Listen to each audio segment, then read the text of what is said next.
After much speculation, the battle finally ends between Auston Matthews and Brad Treliving and the Toronto Maple Leafs. Matthews has officially signed his extension. He is now a Maple Leaf for 4 more years after this season. He has signed a 4-year, $13.25 million extension. He was cryptic about it at first. He was the first one to announce it on whatever Twitter's called now. And then it was followed up with the numbers, 13.25 and 4 additional years. My first thoughts on the contract is I really like it for the Toronto Maple Leafs, and Auston Matthews, not so much. Here's why I don't like it for Matthews. It's a big risk he's taking. People think, oh, bet on yourself. He's easily gonna outperform his current contract. Like he's gonna be making 15, 16, 17, whatever the cap goes up to down the road. He's gonna get that big payout. Well, in my opinion, it's a huge risk for Matthews because 4 more years at 13.25, he could have been making probably 14 times 8.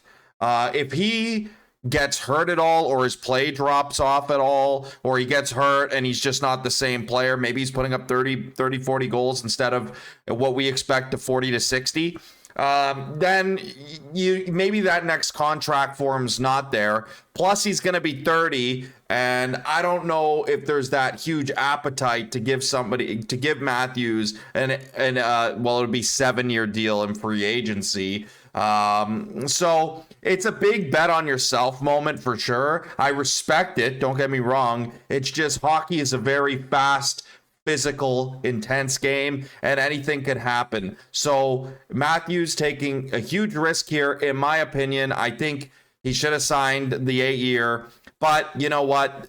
If you're the Leafs, you wanted him on that 8-year deal for sure, to get some clarity for the next 8 years of what number he's going to be. You got clarity for the next 5 on what he's going to be, which is still a long time. 5 years is a long time. And, I don't mind this for the Leafs because, let's be honest, in 5 years, if the Leafs don't do anything, or they're not knocking on the door, or they don't win anything, or they're still playing at their current click, they got to rebuild anyways. And if you have Matthews on an 8-year, $14-15 million deal, it's not, it's going to be a harder contract to move. You saw Erik Karlsson. Sure, you could probably get an asset back for him. You're going to have to retain money, take bad money. You saw that kind of deal go down. But, I think this is a win for both sides. Matthews gets what he wants. He controls the negotiation, right? He controls the negotiation. And he got what he wanted. And the Leafs, I don't think they walk away bad. The number could have been a lot worse. 13.25 isn't as bad as I thought it would be. I would have preferred if he went like 100K over McKinnon, but that was never a possibility, as we all know. And 13.25, I'll take it. I'm happy with it. I like the deal a lot, and I just want to talk about a little bit about what this means. So with Matthews, what are you getting? We all know he had a 60-goal season, but to me, he's anywhere from, I think at the very least, in a full season, you can expect 45.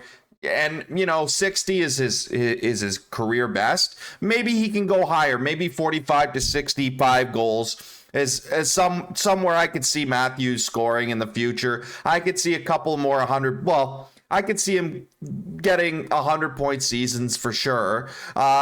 His best hockey may be yet to come. And the thing is too, we being the Toronto Maple Leafs have Matthews now locked up for his prime. So you're going to get the best years of Matthews. When his contract ends, he's 30. I don't foresee him having these 60-goal seasons past 30 years old.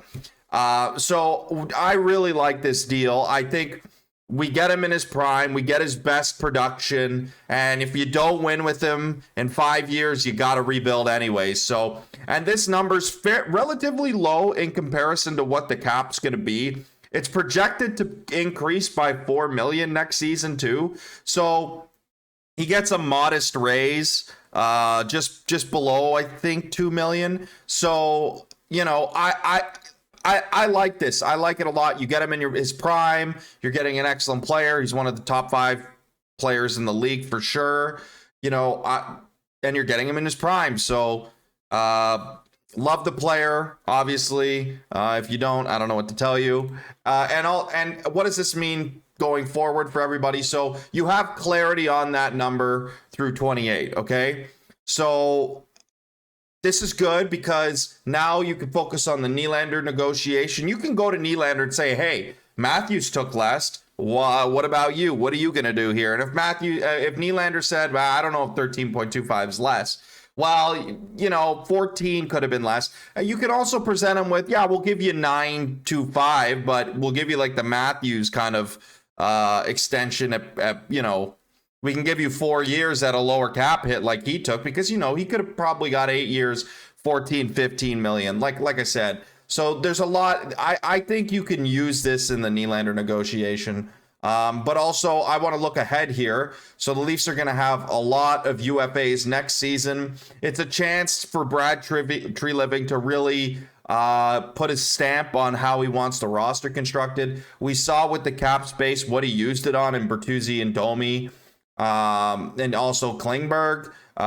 So, you know, it gives him an opportunity. And then in the future, so next summer, you're going to have the Marner and Tavares negotiations. Marner, he's going to get a pay increase. There's no doubt about it. I don't know how long Marner's going to want to sign for. Is it going to be the Matthews kind of deal? I don't think so. I think Marner's going to shoot for 8 years, maybe in the 12s, I think is what he's going to want. And then Tavares, you know, his contract's coming up soon. A lot of people don't like it. I don't love it at this point in his career. He's going to be 34 when it ends. Like I said, I don't love it, but in 2 years, he's the captain. You know what? He got his big payday already. In my opinion, you know, I think he's going to start taking maybe shorter term deals at less money. I think, I don't know. I saw what Kopitar signed for, around $7 million, I think. Can I see that with Tavares? I think with the cap going up, I could see him taking a significant haircut too. So I think this Matthews contract really sets the tone and what to expect going forward. I definitely think Marner's staying. Like, I don't think that's an issue. But I could see him being extended. Nylander, it depends, but the rest of the team, you know, you got a lot of free agents next season. It's gonna be a real opportunity for Brad Treliving to shake things up. You know, his goalies, UFAs, defense, UFA, like there's a lot he could reshuffle here, and he's gonna have the core at least 3. I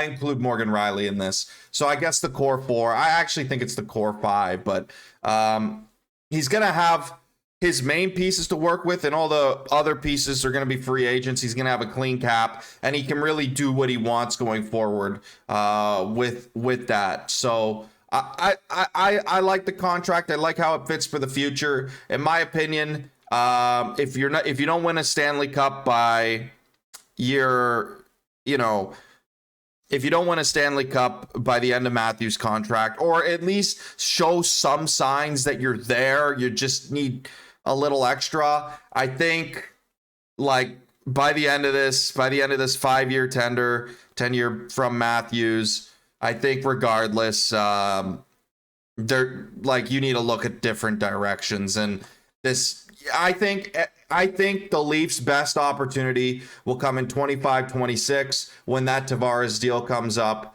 and the roster will have more long-term clarity on it. So that's how I feel about it. I think it's a good outlook, and you look at the future numbers too. Next year, $33 million in cap space, 33.5 at this point. A lot of money coming off the books. Nylander's probably going to take up another at least 9. So you could subtract that from this. So you're looking at around 24 million in space. And then you're going to have to plug holes, obviously. So there's a lot of, like, the cap becomes more clean. And then in 25-26, I'm not sure how much cap space you'll have then, but 65.4 million. That's with both Marner and Tavares and everybody else from the UFA the year before free. So, like I said, there's going to be a lot of opportunity for Brad Treliving to mold the roster based on the money he's going to have, the way he would like to see the Leafs play. So this contract really sets clarity for, the next 5-year outlook. It's a long-term outlook for the Toronto Maple Leafs. And then obviously the big question becomes the Nylander situation. I made a video on it. I'll just promote it here. Go back and watch it. I don't need to break it down any further, but I want to add on, what does this mean for his negotiation? Does he see this as a less play? Does he see it as he can get out more? I hope he looks at this and really thinks less. He said, there was reports out there that he said, I don't want to take less unless everybody else is taking less. I consider this less. Will he? That's the main question. I don't want to see him go above 9.5. He's looking for 10s. I don't want to see above 9.5. I think 9.25 is a number I'm comfortable with. I saw a projection for around 9 million. So 9 is fine. 9 to 9.5 is fine for me, but everything above that, I think you got to draw a line in the sand somewhere. But this becomes the next main focus for the Leafs, and I'm just glad Auston Matthews, we get to see him for another 5 years. If he leaves after these 5 years, I won't blame him. I'm just happy he's sticking with us through his prime. I think this really solidifies his legacy. Trying to win with the Leafs at the very least. You got to win to have a real standing legacy. I know Mats didn't. A lot of people love Mats Sundin, but, Matthews is probably the best player, the most dominant player we've had, and he wanted to stay. And I'm happy he did decide to do that because, we're gonna have a couple more legitimate cracks at the cup, and hopefully we get it done in one of these 5 years.